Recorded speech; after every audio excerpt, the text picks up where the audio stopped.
చిత్తూరు జిల్లా కుప్పంలో తిరుపతి గంగమ్మ జాతర అత్యంత వైభవంగా నిర్వహిస్తున్నారు.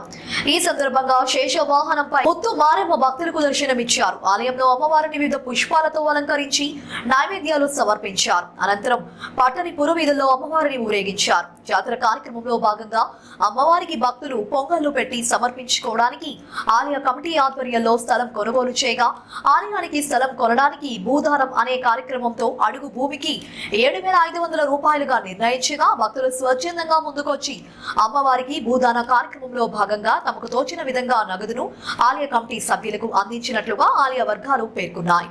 ఈ కార్యక్రమంలో పెద్ద సంఖ్యలో భక్తులు మరియు తదితరులు పాల్గొన్నారు.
నిత్యానందం గారు అనేవాళ్ళు ఆ యొక్క స్థలాన్ని ఇవ్వడం జరిగింది.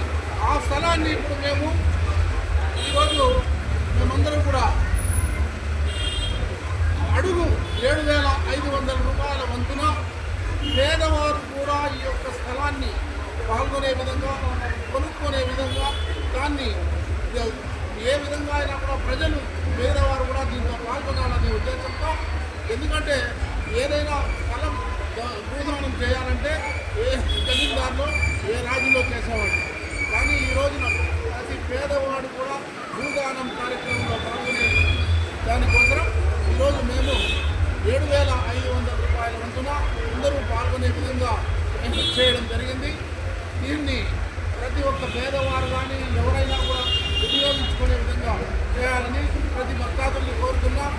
జరిగే కార్యక్రమాలన్నిటికీ కూడా సానుకూలంగా ఎటువంటి ఆటంకాలు లేకుండా ప్రతి ఒక్కరూ పాల్గొని ఏదైనా ప్రాబ్లమ్స్ వస్తే పోలీసు వారు కూడా రెడీగా ఉంటారు, అధికారులంతా కూడా అప్రమత్తమై ఉంటారు. కాబట్టి ప్రతి ఒక్క కార్యక్రమాన్ని మేము మేనేజ్మెంట్ వారు కూడా ఉండి ఈ యొక్క తిరుపతి గంగమ్మ దేవస్థాన ఉత్సవాన్ని అత్యంత వైభవంగా చేయాలని కోరుతాం. కాబట్టి వేలాదిగా పాల్గొని ఈ ఉత్సవాన్ని అందరూ జయప్రదం చేయాలని ప్రతి ఒక్క భక్తుడిని కోరుతా ఉన్నాం. గత నిన్నటి నుంచి తిరుపతి గంగమ్మ దేవస్థాన ఉత్సవాలు ప్రారంభమైంది. ఈ ప్రారంభం సందర్భంగా నిన్నటి రోజున వినాయక ఉత్సవం అత్యంత వైభవంగా ప్రారంభించడం జరిగింది. అదేవిధంగా ఈరోజు శేష వాహనం పైన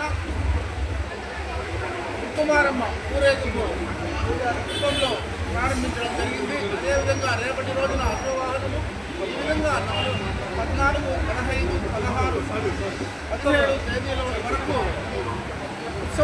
ఉత్సవాలు జరుగుతాయి. అదేవిధంగా 18వ తేదీ 19వ తేదీ కుండం జరుగుతుంది. 20వ తేదీన అమ్మవారి శిరస్సు ఊరేగింపు జరగడం జరుగుతుంది. 21వ తేదీన అమ్మవారి విగ్రహ ఉత్సవాన్ని ముగించుకొని శిరస్సును అలంకరించడం జరుగుతుంది. ఆమె విశ్వరూప దర్శనాన్ని 21వ తేదీ జరుగుతుంది. ముఖ్యంగా ప్రజలందరికీ ఆ యొక్క విన్నపం ఏమంటే ప్రతి ఒక్క భక్తులు ఇచ్చేసి అమ్మవారి కృపకు పాత్రలు కావాలి. ఈ యొక్క ఉత్సవ తిరుపతి గంగమ్మ దేవస్థానం కోసం వేలాదిగా అన్ని రాష్ట్రాల నుంచి ప్రజలు రావడం జరుగుతుంది. అదేవిధంగా ఒకే రాష్ట్రమని కాదు, దేశమని కాదు, ప్రపంచం మొత్తం నుంచి కూడా ఇచ్చేసి ఈ యొక్క అమ్మవారిని దర్శించుకోవడం జరుగుతుంది. అదేవిధంగా ముఖ్యంగా ఒక కార్యక్రమాన్ని కూడా మేము ఇంతవరకు ఈ యొక్క తిరుపతి గంగమ్మ దేవస్థానానికి ఒక్క అడుగు భూమి కూడా లేకుండా ఉంటుంది.